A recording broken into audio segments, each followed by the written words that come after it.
Seja muito bem-vindo ao Cantinho Teológico. Vamos falar sobre os títulos, a obra e a autoridade de Jesus com base no livro de Apocalipse.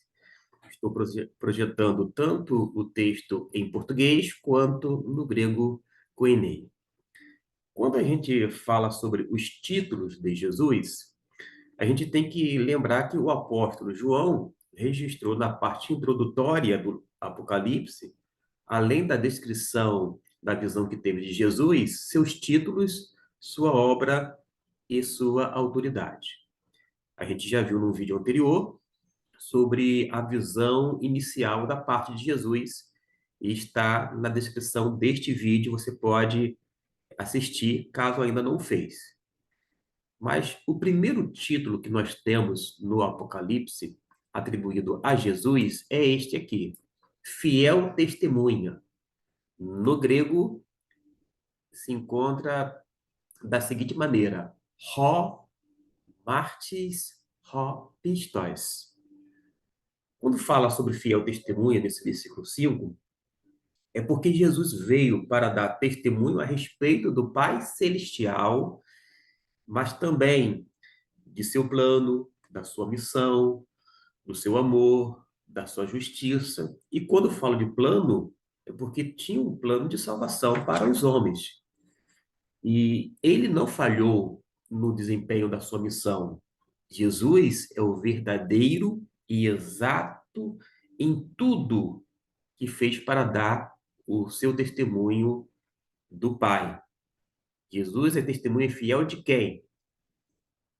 Do Pai, porque ele o tempo todo vai cumprir cabalmente a sua missão. Não é à toa que ele é descrito como a fiel testemunha.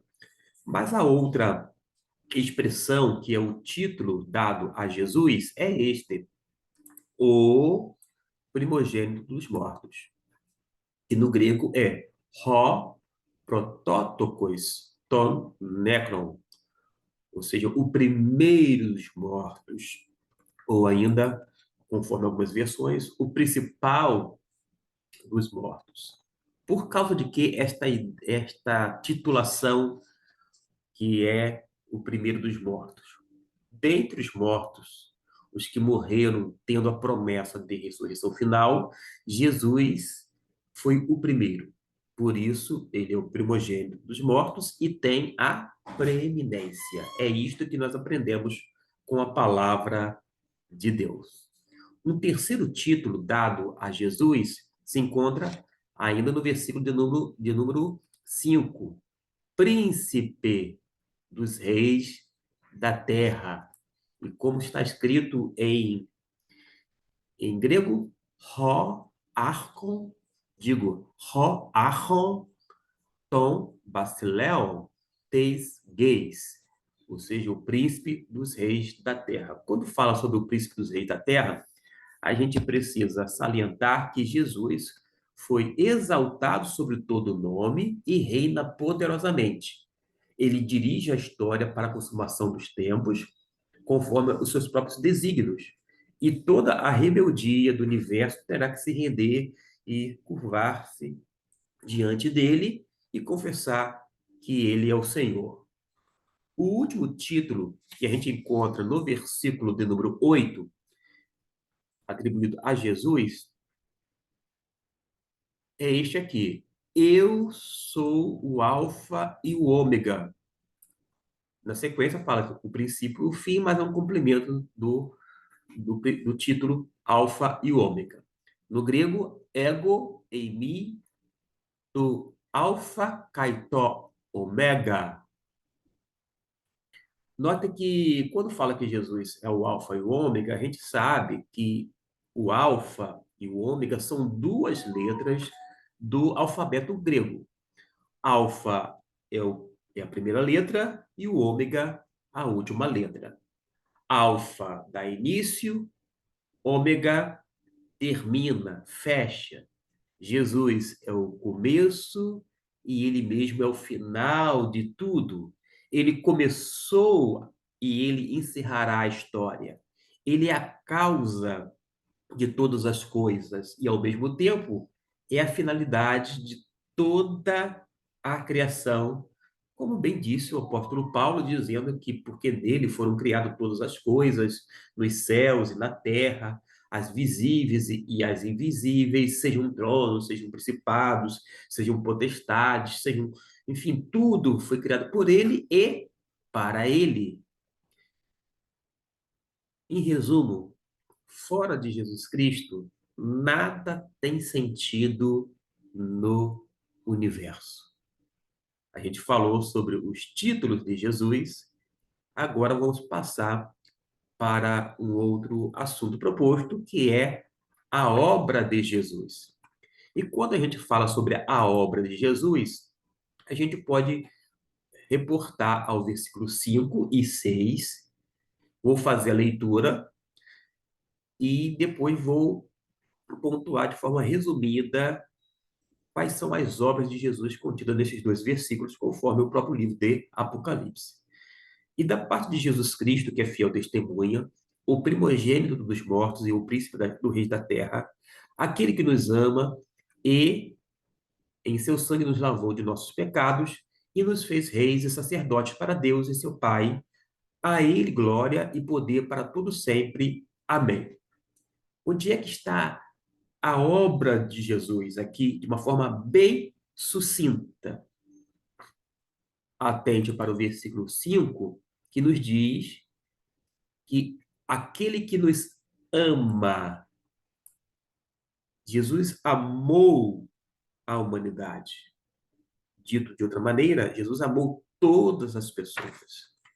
Jesus nos amou por completo. E é evidenciado aqui que essa obra de amor é inclusive sacrificial. É aquele amor altruísta que vai culminar na sua morte em prol de toda a humanidade, sem exceção de pessoas. A segunda obra que eu quero mostrar é que diz aqui que em seu sangue nos lavou dos nossos pecados.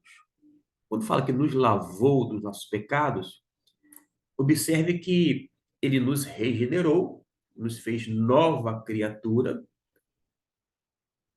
Nós, quando cremos nele, nos tornamos filhos de Deus e ele limpou os nossos pecados.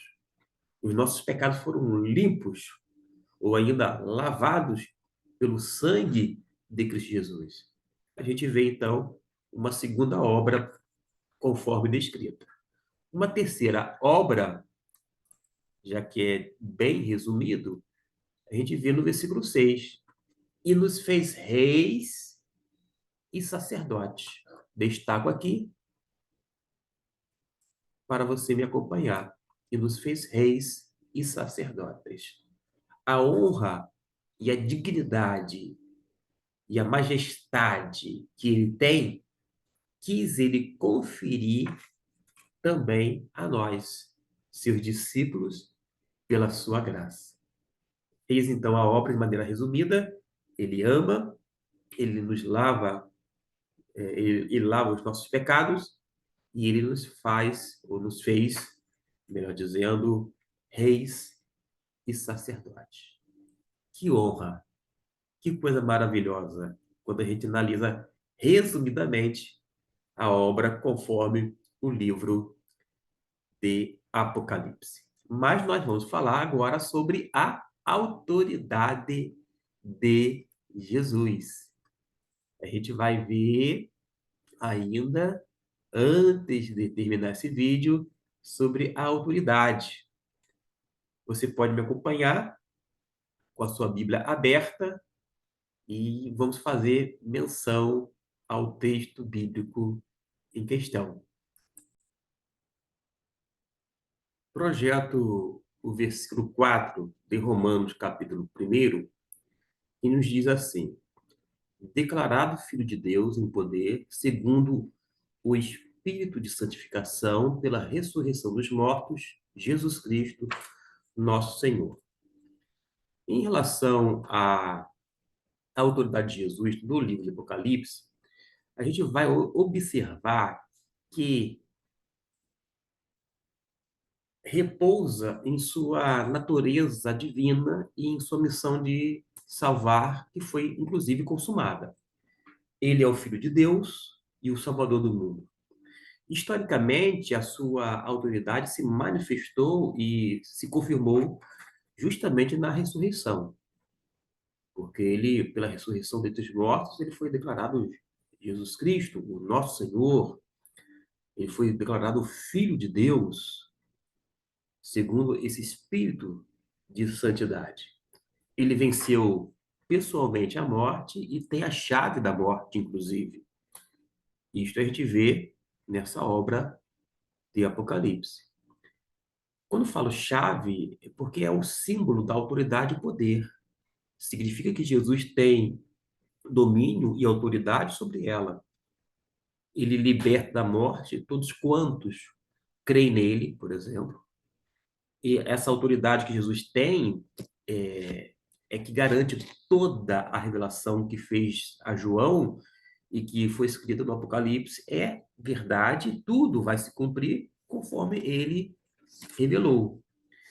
Quando a gente fala sobre a autoridade de Jesus no livro de Apocalipse, considerando a obra inteira, a gente observa que Jesus Cristo está atento a tudo quanto acontece no mundo. Ele está no meio de suas igrejas e zela pelo seu povo. Para você ter uma ideia, isso é muito confortador e encorajador para todos os discípulos, principalmente para os discípulos de Jesus que estavam sendo perseguidos pelo Império Romano na época, para os quais o livro foi escrito. Eles são os leitores, ou melhor, os ouvintes primários. E é sempre bom considerar o livro de Apocalipse, considerando o seu público-alvo, que é, primeiramente, aquelas pessoas que estavam sendo perseguidas, consideradas uma praga para o Império Romano. O que a gente pode aprender com o que a gente vê no livro de Apocalipse sobre a autoridade de Jesus? Vejamos. Além de ser confortador e ao mesmo tempo encorajador, como eu acabei de falar, a gente observa que Jesus Cristo tem na sua mão direita os pastores, tem os pastores do seu rebanho, ou dos seus rebanhos, porque ali ele se dirige a 7 igrejas. Ele os chamou para as suas missões, dando-lhe tarefas. Ele os sustenta e ampara. Ele dirige e dignifica. Essa revelação de Jesus consola todos os ministros de Deus, ao mesmo tempo que os responsabiliza sobremaneira.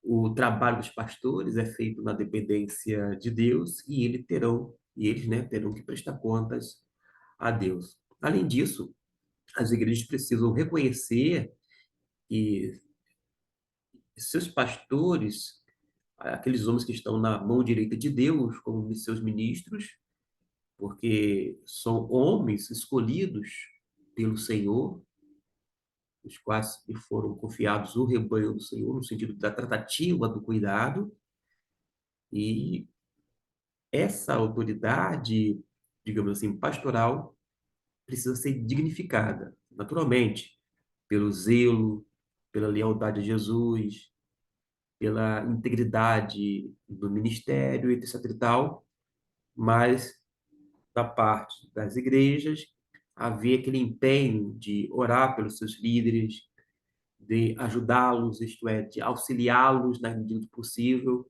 e fazer cada um a sua parte. O que Jesus é o que ele fez e aquilo que ele promete fazer é mais do que suficiente para que a vida cristã seja repleta de paciência, esperança e intenso gozo espiritual. Nós somos servos daquele que tem todo o poder, que derrotou inclusive a morte e se assentará no trono para julgar todo mundo. Fiquemos com estas palavras, espero que tenha gostado e até no nosso próximo vídeo sobre o livro de Apocalipse.